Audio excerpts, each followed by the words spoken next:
There's a certain announcement that's been going viral in the cubing community lately, and as expected, when I first saw what all of this was about, it got controversial quickly. If you've been on the internet at all over the past week or so, you've probably heard that Max Park, Netflix star and Rubik's Cube world champ, is now sponsored by Prime. Yes, that Prime. Patrick Mahomes, Erling Haaland, the Los Angeles Lakers, and Max Park. Logan Paul finally decided that he needed a piece of the cubing pie, but just like any pie, some people just aren't going to like it. And this was very true, judging by what people have been saying regarding the whole situation over the past couple of days, but some even saying that they've lost respect for Max. So before that absolutely wild statement, of course we got the very much expected, I hate Prime and Logan Paul is a bad role model spiels. But there have been some very interesting opinions on what this absolutely monumental sponsorship is going to mean for cubing. Now this isn't to say that some people on Instagram and elsewhere weren't in complete support of this fiasco, but a lot of people just don't want a piece of this Logan Paul pie. So we can start at what I think is the most obvious checkpoint for controversy,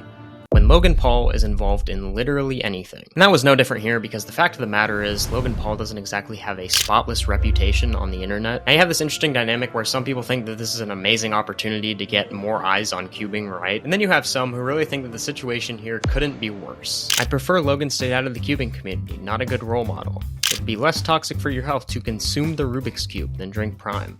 And sometimes capitalism goes too far. These are just some things that people have said about the situation so far. So as we can see here in the Instagram post, he and Max actually ended up doing a little relay thing where Max solved like 10 cubes while Logan solved 1. I'm the fastest Rubik's Cuber in the world. We're gonna see how many cubes he can solve before I can solve 1. And it is in fact true that Logan Paul does not know the ZB, so let me just go ahead and break down his 129 3x3 single to kind of show you what his solving style looks like and why this D3 finger trick is so innovative. You thought, I wish I could do that. Logan Paul solve reconstruction coming soon, I promise. But the point is, with all of this, he and KSI, who both founded the brand, bring huge audiences and attention to cubing. But the problem here with what everybody's been saying pertaining to Logan Paul and his reputation is that these are just the cards that we've been dealt with a first sponsorship of an individual speed cuber like Max, and we kind of just have to accept that at this point. And even beyond just accepting it, we have to realize that this is more of a business move than anything. So no, it doesn't really mean that Logan Paul has to be a role model for the cubing community,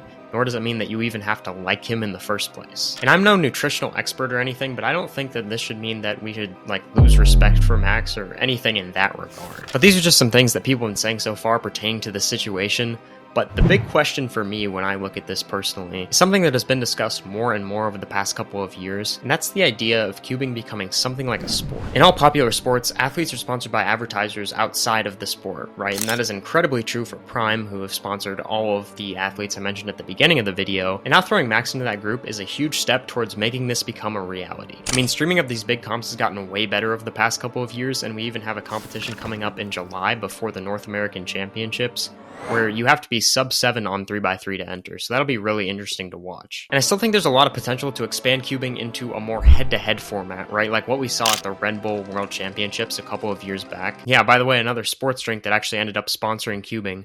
Hopefully it'll be a little bit better this time around. But what I'm trying to say is all of this is definitely coming to fruition a lot sooner than you think. Imagine a world where you have something like a GAN Smart Cube tournament that we saw a couple of months back. But instead of having a crowd of people who already know what's going on and they probably cube themselves, we have millions of people at home who actually just want to see these guys solve the Rubik's Cube in 4 seconds. Like, who wouldn't want to see that? Think about it from an outsider's perspective. Most people, at least where I live, definitely know what a Rubik's Cube is, and they probably even tried to solve it once or twice. It's the most classic impossible puzzle ever, and seeing something like this unfold on your screen, being someone who doesn't cube, would just be absolutely insane, if packaged in the right way, of course. I'm telling you right now, just look, something like Cornhole has been a spectator event for a very long time now.